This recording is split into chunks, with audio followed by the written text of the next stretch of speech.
बातें करते हम खेतों की और उसके रखवाली की, बाग बगीचा फल फूलों फसलों की हरियाली की।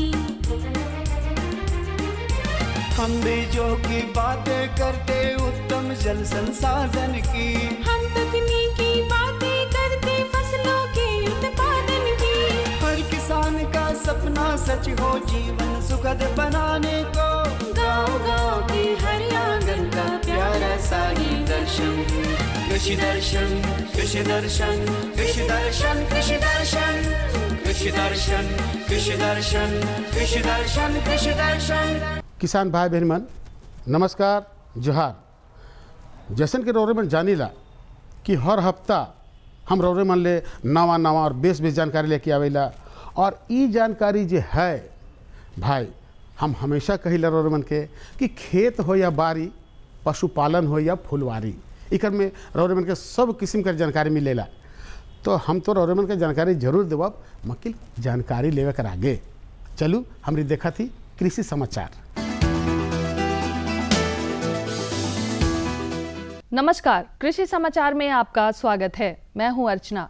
आइए देखते हैं आज कृषि समाचार में क्या है खास। मुख्यमंत्री पशुधन विकास योजना अनुदानित दर पर देता है पशु आहार। नस्ल सुधार हेतु ब्लैक बंगाल बकरी का बीटल नस्ल के बकरे से कराएं क्रॉस। कंपोस्ट निर्माण को आसान करता है प्लास्टिक टेट्रा बर्मी बेड। बेहतर पशुपालन एवं दुग्ध उत्पादन के लिए अच्छा और पौष्टिक पशु आहार एवं पूरक आहार की उपलब्धता सुनिश्चित करना बहुत जरूरी है। इसी बात को ध्यान में रखते हुए राज्य सरकार मुख्यमंत्री पशुधन विकास योजना के अंतर्गत संतुलित पशु आहार, मिनरल मिक्सचर और शीतवर्धक इत्यादि अनुदानित दर पर पशुपालकों को देने का कार्यक्रम चला रही है।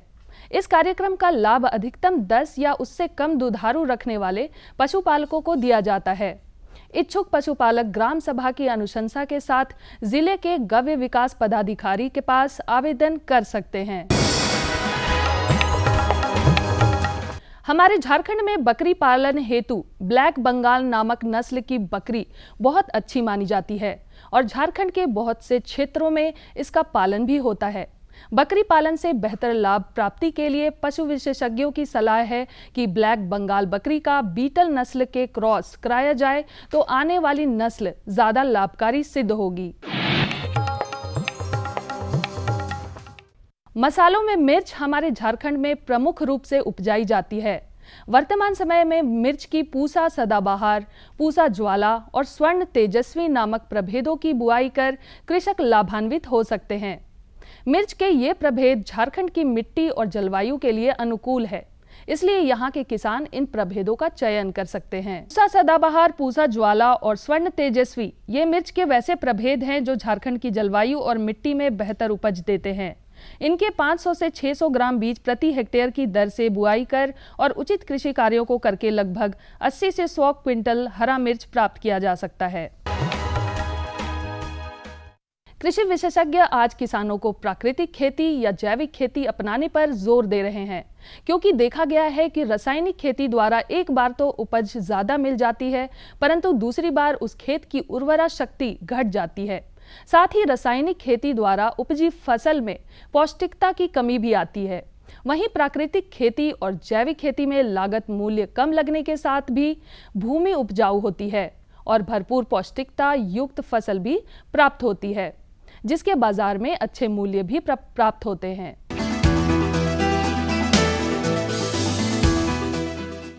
बर्मी कंपोस्ट बनाने के काम को सुविधाजनक तरीके से करने के लिए किसान प्लास्टिक से निर्मित प्लास्टिक टेट्रा बर्मी बेड की सहायता ले सकते हैं। ये बेड हल्के होने के कारण कहीं भी लाया ले जाया जा सकता है। बर्मी कंपोस्ट बनाने के लिए प्लास्टिक टेट्रा बर्मी बेड एक बहुत ही उत्तम उपकरण है। आमतौर पर किसान कंपोस्ट निर्माण के लिए पक्के बेड का निर्माण कराते हैं, जो इस उपकरण की तुलना में महंगा होता है और साथ ही बहुत स्थान घेरता है। इसके बनिस्पत प्लास्टिक टेट्रा बर्मी बेड बहुत सुविधाजनक होता है। हल्के होने के कारण इसे कहीं भी स्थानांतरित किया जा सकता है। और अब एक नजर राज्य के कुछ प्रमुख शहरों के मौसम के मिजाज पर। आज राज्य के कुछ प्रमुख शहरों के तापमान इस प्रकार दर्ज किए गए। रांची अधिकतम 34 डिग्री सेल्सियस, न्यूनतम 20 डिग्री सेल्सियस। देवघर अधिकतम 37 डिग्री सेल्सियस, न्यूनतम 19 डिग्री सेल्सियस। जमशेदपुर अधिकतम 37 डिग्री सेल्सियस, न्यूनतम 22 डिग्री सेल्सियस। मेदिनीनगर अधिकतम 35 डिग्री सेल्सियस, न्यूनतम 20 डिग्री सेल्सियस। धनबाद अधिकतम 37 डिग्री सेल्सियस, न्यूनतम 19 डिग्री सेल्सियस। कृषि समाचार में आज इतना ही। कोरोना संक्रमण फिर से ना लौटे, इसलिए किसान भाइयों से निवेदन है कि कोरोना गाइडलाइन का सख्ती से पालन करें, मास्क लगाएं, भीड़ भाड़ से बचें, संक्रमण से बचते हुए कृषि कार्य करें। अगले अंक में फिर मुलाकात होगी कुछ ताजा तरीन खबरों के साथ।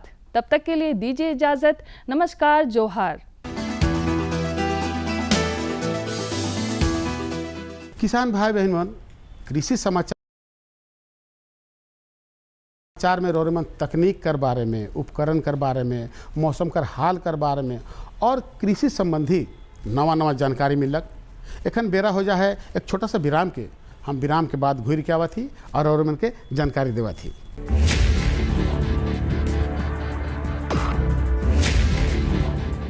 भोजन, जल और शुद्ध वातावरण हमारे जीवन का मुख्य आधार है और कृषि इसका मूल स्तंभ। पिछले 60 वर्षों में विज्ञान आधारित कृषि का व्यापक प्रसार हुआ है। साथ ही कृत्रिम संसाधनों के बढ़ते प्रयोग से कृषि की सतत क्षमता पर चिंताएं बढ़ी हैं। प्रधानमंत्री श्री नरेंद्र मोदी जी के दूरदर्शी नेतृत्व के अंतर्गत रसायन मुक्त जैविक खेती एक महत्वपूर्ण प्रयास है। रसायन मुक्त जैविक खेती को बढ़ावा देने के लिए 5 वर्ष पूर्व सरकार ने परंपरागत कृषि विकास योजना तथा उत्तर पूर्व भारत में जैविक मूल्य श्रृंखला योजनाएं आरंभ की। ऑर्गेनिक फार्मिंग को देश भर में बढ़ावा देने के लिए सरकार अनेक प्रयास कर रही है। इसके लिए परंपरागत कृषि विकास योजना के तहत काम किया जा रहा है। न सिर्फ ऑर्गेनिक फार्मिंग को बल दिया जा रहा है, बल्कि उसके लिए वैल्यू एडिशन और मार्केट की व्यवस्था भी की जा रही है। भारत सरकार एवं किसानों के सम्मिलित प्रयासों से आज देश के लगभग 36 लाख किसान 38 लाख हेक्टेयर क्षेत्र में जैविक खेती कर रहे हैं। इसके अतिरिक्त हमारे देश के अनेक ऐसे क्षेत्र हैं जहां आज भी पारंपरिक जैविक खेती हो रही है। इन पारंपरिक जैविक क्षेत्रों को जैविक प्रमाणीकरण सुलभ कराने हेतु पीजीएस के अंतर्गत लार्ज एरिया सर्टिफिकेट का प्रावधान किया गया है।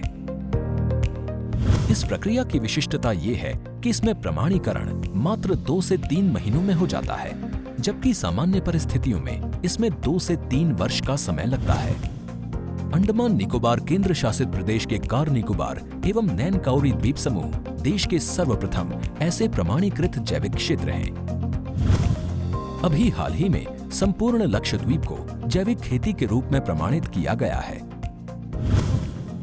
वर्ष 2016 में सिक्किम राज्य पूर्ण जैविक कृषि राज्य के रूप में प्रमाणित हो चुका है।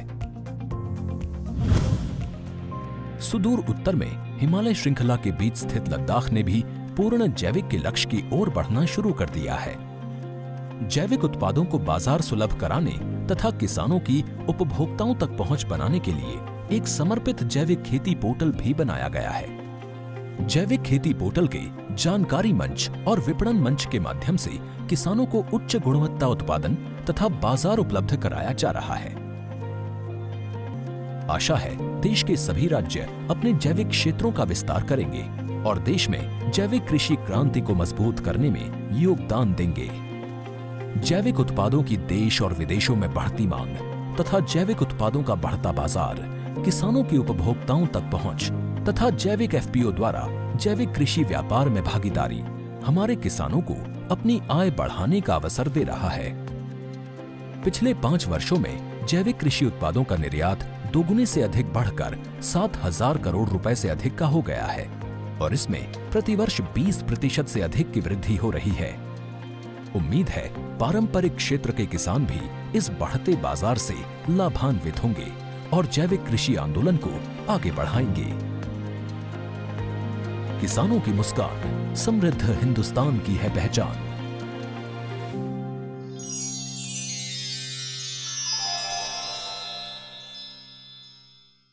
विराम के बाद रौरे मन के एक बार फिर से स्वागत है। तो चलू किसान भाई बहन मन अपन कार्यक्रम के हम आगे बढ़ा थी जानकारी के योग। आज का जो जानकारी है वो बहुत सुंदर है, वो हर किसान भाई बहन मन को जानना बहुत ज़रूरी है कि गर्मी कर मौसम में हरा चारा कर महत्व। भाई देखो ये कितनी बड़ बात है कि सही बात है कि गर्मी के मौसम में हरा चारा कर महत्व बहुत होला। हरा चारा नहीं मिलेला ओकर से पशु मन कर स्वास्थ्य में फर्क पड़ेला, और जब स्वास्थ्य में फर्क पड़लक तो जाहिर बात है कि दूध भी कम होएला, है न। तो ये जानकारी के हम बढ़िया से और समझे ले चलू हम चला थी फीचर कर माध्यम से इकर जानकारी लेवा थी। गर्मी के मौसम में पशुओं को हरा चारा अधिक खिलाना चाहिए। पशु इसे चाव से खाते हैं। हरे चारे में 70 से 90% जल की मात्रा होती है, जो समय समय पर पशु शरीर को जल की आपूर्ति भी करता है। मतलब साफ है कि गर्मी के मौसम में हरे चारे का महत्व बहुत ही ज्यादा बढ़ जाता है। अगर हम पशुपालन की बात करते हैं, हरे चारे की बात करते हैं, तो अक्सर देखा जाता है कि हरे चारे के अभाव में पशु पक्षी जो है कमज़ोर हो जाते हैं, बीमार पड़ने लगते हैं। तो गर्मी में, खासकर गर्मी के मौसम में पशु पक्षियों में हरे चारे का क्या महत्व है? जी किसान भाइयों, जैसे कि हम लोग बोलते हैं कि किसी भी पशुओं के लिए संतुलित आहार जरूरी रहता है, जो उनके जीवन यापन के लिए, उनकी वृद्धि के लिए, उनके हो रहे शरीर में प्रतिरोधक क्षमता के लिए, ये सब जरूरी संतुलित आहार है।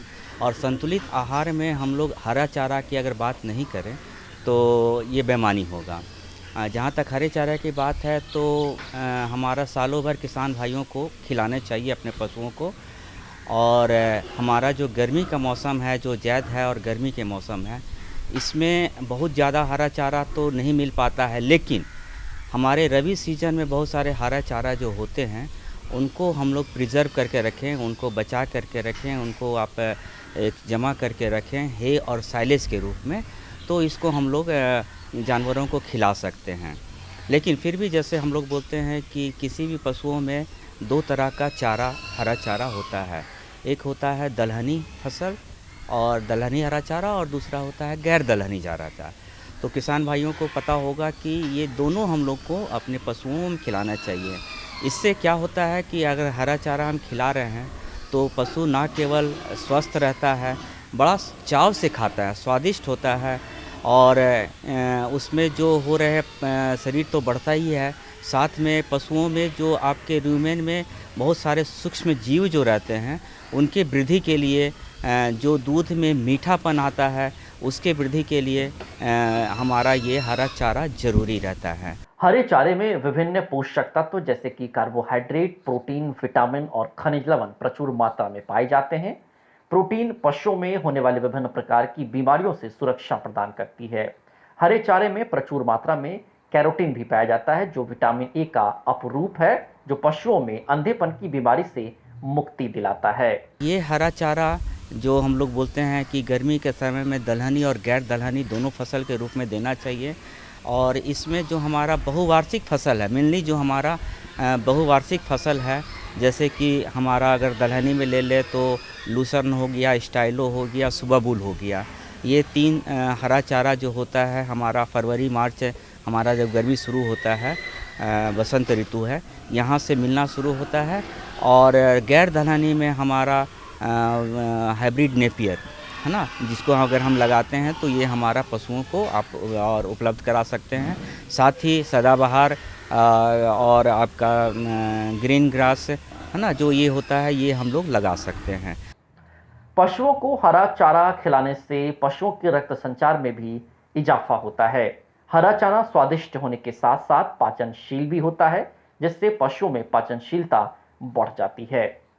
हरा चारा खिलाने से पशुओं की त्वचा मुलायम और चिकनी हो जाती है। हरा चारा खिलाने से पशु दूध देने वाले पशुओं में दूध की मात्रा भी बढ़ जाती है। जानकार कहते हैं कि हरा चारा खिलाने से पशु समय से गर्मी में आने लगते हैं और गर्भधारण की उनकी क्षमता भी बढ़ जाती है। जो हम लोग रबी के मौसम में जो बहुत सारे फसल हम लोग लगाए हुए रहते हैं, जैसे कि जई हो गया, बरसीम हो गया, ज्वार हो गया, कुछ हम लोग का सूडान हो गया है ना, ये सब जो लगाए हुए रहते हैं इनको भी हम प्रिजर्व करके जो है और साइलेज एक विधि है, मेथड है, जिसके अनुसार हम लोग इसमें जो हे में होता है कि हम लोग इसको छाया में सुखाते हैं, छाँव में 90% इसमें मॉइस्चर की मात्रा कम कर देते हैं, जिससे इनकी खिला सकते हैं। तो ये चीज़ ज़रूरी है। और हरा चारा खिलाने से ना केवल इसका शरीर में वृद्धि होता है, बल्कि हमारा जो रोग प्रतिरोधक क्षमता में भी काफ़ी ज़्यादा ज़रूरी होता है। तो ये आपको ज़रूर से देना चाहिए और इसका प्रबंधन हमको पहले ही कर लेना हो। पशुओं को रोजाना हरा चारा उसके शरीर भार का 1/10 भाग ही खिलाना चाहिए। यदि किसी पशु का भार 400 किलोग्राम है तो उसको प्रतिदिन 40 किलोग्राम हरा चारा उपलब्ध कराना चाहिए। जो हमारा सूडान हो गया, चाहे मकई हो गया, स्टाइलो हो गया, लूसर्न हो गया, ये हमारा दलहनी और गैर दलहनी में सोबुल हो गया। तो इसका चूँकि पानी का कमी हो जाता है तो पहले से ही इसको हमको बहुवार्षिक फसल के रूप में हम लगा सकते हैं। तो ये आपको पहले से प्रबंधन करना होगा किसान भाइयों को। और इसमें अभी बहुत सारा जो दिक्कतें आती है, खास करके पानी की दिक्कतें आती है, तो वहाँ हम अजोला भी एक हरा चारा का विकल्प के रूप में अपने किसान भाइयों को बोलते हैं कि वो अपना लगा सकते हैं। अजोला आप जानते हैं कि एक जलीय फर्न है, जो कि हम लोग बहुत कम पानी में छोटे से छाए जगह पर उसको लगा करके, जहाँ 3 से 4 इंच पानी, 6 इंच की पानी को वहाँ जमा करके प्लास्टिक का करके, तो अजोला प्रबंधन के द्वारा भी हम अपने पशुओं को हरा चारा के तौर पर कुछ दे सकते हैं। यदि किसान चाहते हैं कि उनके पशु स्वस्थ रहें और उनसे दूध और मांस का अधिक उत्पादन मिले, तो उनके आहार में वर्ष भर हरे चारे को शामिल जरूर करना चाहिए। पशु वैज्ञानिक कहते हैं कि हरा चारा साल भर दुधारू पशुओं को मिलना डेयरी कारोबार के लिए भी बेहद जरूरी है। इसमें पशुओं को विटामिन आदि की जरूरत हर समय पूरी होती है। जो हमारी गाय है, अगर 300 केजी बॉडी वेट है, उसका 10 किलो प्रतिदिन दूध दे रही है, तो उसको हम लोग लगभग उसको 15 से 15 केजी तक हरा चारा और साथ ही साथ उसको सूखा चारा भी मिला करके पुआल और चोकर के रूप में उसको 2 से 3 केजी उसको ज़रूर से देना चाहिए। तो कह सकते हैं कि हमारे बड़े पशुओं को 15 केजी लगभग हरा चारा और छोटे पशुओं को 5 से 6 केजी हरा चारा उसको प्रतिदिन खिलाना ज़रूरी है। इसमें आपका खनिज लवण पर्याप्त मात्रा में रहता है, जो कि उसकी शारीरिक वृद्धि के लिए बहुत ही लाभदायक मिलता है। अगर हम पशु की बात करते हैं तो अक्सर देखा जाता है कि प्रजनन संबंधी काफ़ी सारे समस्याएं होती हैं। अगर हम हरा चारा पशु को देते हैं, इन सारी समस्याओं से, चाहे रोग की बात करें, प्रजनन जो प्रॉब्लम होते हैं, इन सारी समस्याओं को कितना हद तक हम कम कर सकते हैं? ज़रूर। अगर इसमें हमारा बहुत सारे proteins, vitamin, carbohydrate, minerals mixture जो रहते हैं पर्याप्त मात्रा में मौजूद रहते हैं, जो कि उनके शारीरिक विकास के लिए और उनके बच्चे के विकास के लिए लाभदायक मिलता है और उससे प्रजनन संबंधी समस्या भी दूर होती है। तो किसान भाई बहन मन, दूसरी जानकारी है फ्रेंच बीन कर खेती।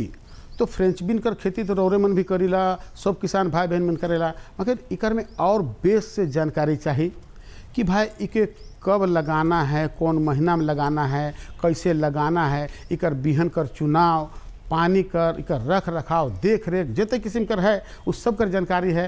तो जानकारी चाहिए तो हम चलो सीधे चला थी हमरे कर जो डॉक्टर साहब हैं, विशेषज्ञ साहब हैं, उनकर से जानकारी लेवा थी। वो का बातात हैं, वो बात के ध्यान में रखे के है। झारखंड में फ्रेंच बीन की खेती का उन्नत संभावना है। इसके लिए सबसे पहले तो फ्रेंच बीन की 2 प्रकार की प्रजाति होती है। एक होती है लत्तर वाली सब्जी, एक होती है ये झाड़ी नुमा होती है। तो झाड़ी नुमा में उपज बहुत कम होती है और लत्तर वाली सब्जी में 1.5 गुना ये झाड़ीदार नुमा वाले से ज़्यादा होती है। और ये अगर पौष्टिकता के आधार पर हम देखेंगे, ये सब्जी बहुत ही अत्यंत लाभकारी है। ये प्रेग्नेंट वुमेन के लिए, किसान के लिए, बच्चे के लिए, क्योंकि इसमें बहुत मात्रा में आयरन, विटामिन्स, खनिज लवण, जिंक मात्रा में पाया जाता है। खेत की तैयारी के लिए सबसे पहले तो हम खेत में जो भी पिछला जो फसल लगा हुआ है उसका आप जो भी खरी फसल में जो है उसको सब हटा दें, एक जगह गड्ढा करके उसमें डाल दें, फिर उसको या तो आग लगा दें या तो उसी को कंपोस्ट बना दें। क्योंकि अगर ऐसा नहीं कीजिएगा तो उसमें जो खरी फसल में जो दीमक और जो कीड़ा मकोड़ा जो है वो फिर जो आप फ्रेंच बीन की खेती कीजिएगा उसमें आपका वो आके ये हरित रूप पैदा करेगा। तो इसके लिए अब सबसे पहले तो साफ़ कर लेने के बाद अब आती है कि उसकी खेत की तैयारी के लिए गहरी जोताई के लिए सबसे पहला जो खेत की जो ये होगा, तो जो मिट्टी पलटने वाली जो हल होती है उससे सबसे पहला जोताई करें।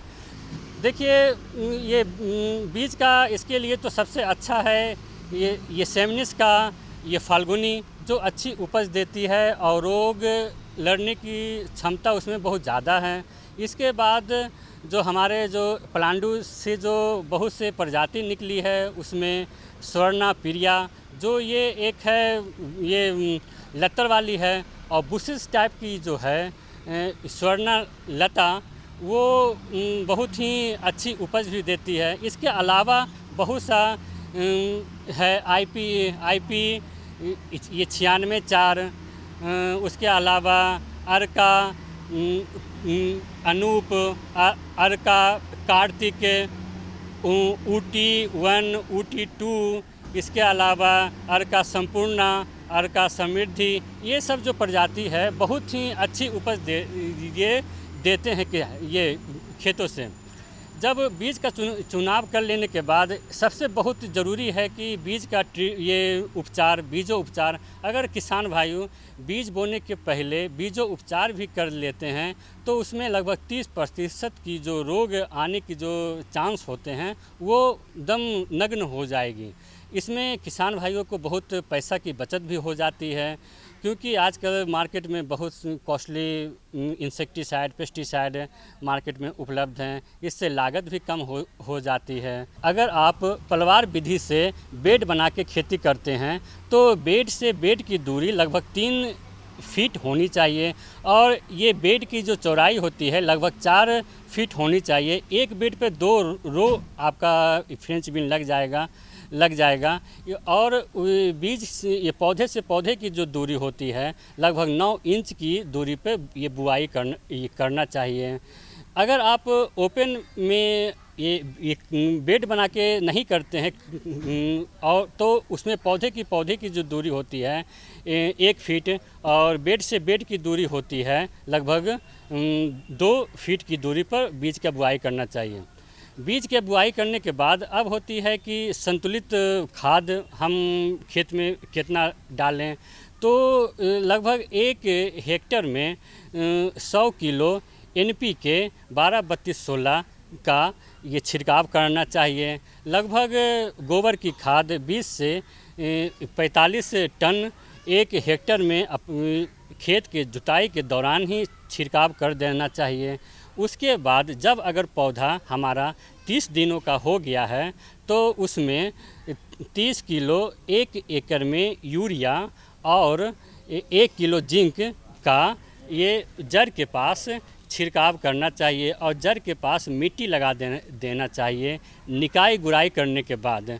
उसके अलावा अगर आपका पौधा लगभग 40 दिन का हो गया है तो उसमें 30 किलो यूरिया पर एकड़ में देना चाहिए। उसके साथ साथ माइक्रो न्यूट्रिएंट 2 किलो पर एकड़ जड़ के पास देना चाहिए।